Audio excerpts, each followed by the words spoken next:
नमस्कार। आज हम बेंजामिन लाबातूत के उपन्यास द मेनियाक पर बात कर रहे हैं। हमारे पास कुछ नोट्स और लेख हैं, वैज्ञानिक उन्माद, तर्क और नैतिकता पर आधारित।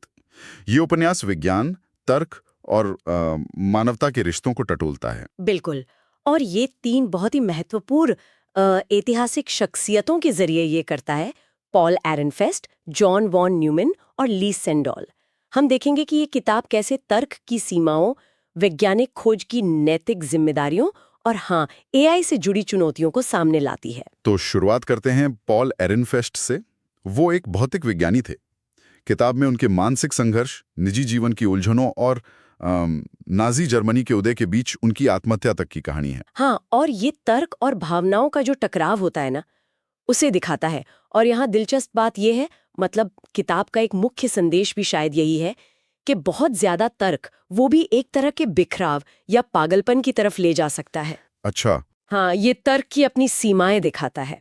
एरनफेस्ट की कहानी, वो क्वांटम फिजिक्स की उलझनों से जूझ रहे थे, दुनिया को बिगड़ते देख रहे थे, ये सब मिलकर एक बहुत मार्मिक चित्र खींचता है।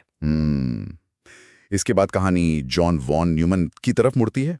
एक जबरदस्त प्रतिभा। जीनियस कहना शायद कम होगा। गणितज्ञ, भौतिक विज्ञानी, computer scientist. Manhattan project, game theory और वो मैनियाक कंप्यूटर। बिल्कुल। उपन्यास उनके योगदान को दिखाता है, लेकिन सिर्फ उनके काम से नहीं, बल्कि उनके जो करीबी लोग थे, उनकी पत्नियां, दोस्त, उनकी नजरों से। तो एक जटिल तस्वीर मिलती होगी। बहुत।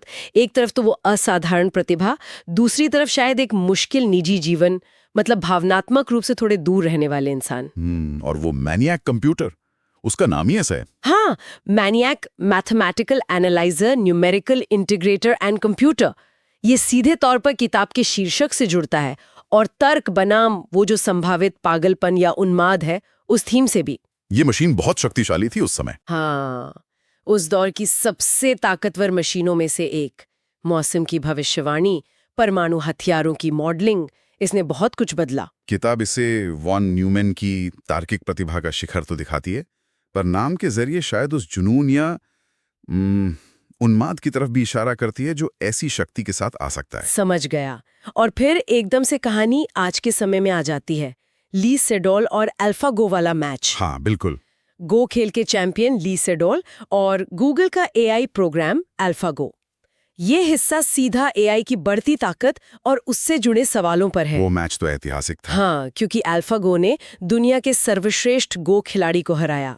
और गो वो सिर्फ गणना का खेल नहीं है, उसमें गहरी रणनीति लगती है, इंसानी अंतर्ज्ञान। तो ये दिखाता है कि मशीनें सब उन क्षेत्रों में भी इंसानों को चुनौती दे रही हैं जहां हम सोचते थे कि इंसान ही बेहतर है। तो ये सिर्फ एक मैच का जिक्र नहीं है, ये एआई के भविष्य की तरफ इशारा है। बिल्कुल। ये सोचने पर मजबूर करता है कि एआई की क्षमताएं कहां तक जा सकती हैं। क्या वो हमसे बेहतर सोच सकती हैं? और अगर तो इसके नैतिक पहलू क्या हैं? सही बात है। ये सवाल अब सिर्फ साइंस फिक्शन नहीं रहे। नहीं, बिल्कुल नहीं। ये हमारी हकीकत बन रहे हैं। तो अगर हम इन तीनों को साथ देखें, एरनफेस्ट का संघर्ष, वॉन न्यूमैन की प्रतिभा और उसका कंप्यूटर, और फिर अल्फागो, तो मुख्य संदेश क्या निकलता है? मेरे ख्याल से ये सिर्फ ये नहीं कि तर्क खतरनाक हो सकता है या एआई ताकतवर है, ये उससे ज्यादा गहरा है। किताब दिखाती है कि वैज्ञानिक प्रगति और नैतिक सवाल हमेशा जुड़े होते हैं। हर खोज, हर नई तकनीक अपने साथ जिम्मेदारी लाती है। जैसे वॉन न्यूमैन ने परमाणु बम में मदद की। और उनके कंप्यूटर ने युद्ध की रणनीतियों को बदला। अल्फागो जैसी एआई वो समाज को पूरी तरह बदल सकती है। तो किताब इन महान दिमागों के पीछे के इंसान को भी देखती है, उनके संघर्ष, उनकी महत्वाकांक्षाएं और उनकी खोजों की असल कीमत क्या थी। तो ये विज्ञान की कहानी से ज्यादा वैज्ञानिकों की, उनकी इंसानियत की और उनके काम के नतीजों की कहानी है। तर्क की शक्ति, उसके अंधेरे कोने, तरक्की की कीमत, टेक्नोलॉजी का भविष्य, इन सब पर एक गहरा विचार। बिल्कुल।